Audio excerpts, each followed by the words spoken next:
Top infrastructure CEOs met the senior PMO officials today and discussed the bottlenecks of the infra sector and the necessary steps, of course, to revive the growth momentum as well. Here are some views.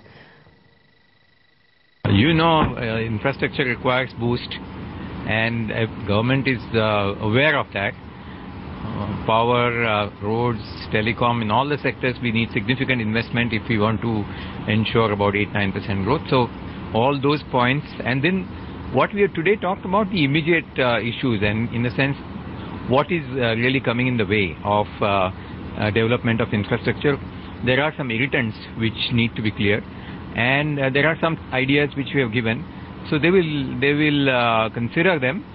Some of them are immediate, some of them are related to policy. But did policy paralysis come up as one of the irritants that you I think we have not really gone into the details of policy paralysis, because that is something which is long term.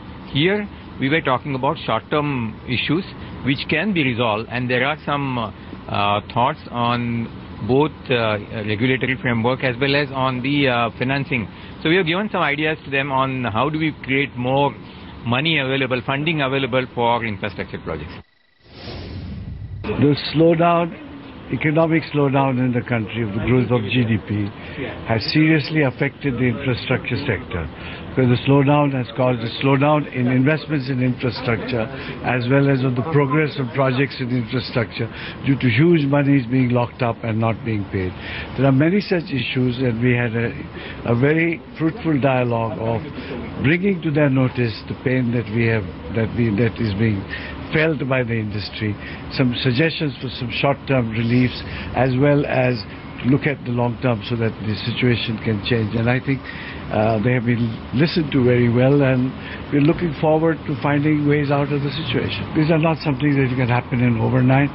However, we have assured them, we have put forth the issue of what pains the industry, what are the problems, and some suggestions from our side, and I think we are glad that they have been very well received. We raised all the issues that you are reading in the headlines today, from power to infrastructure financing to permissions and clearances.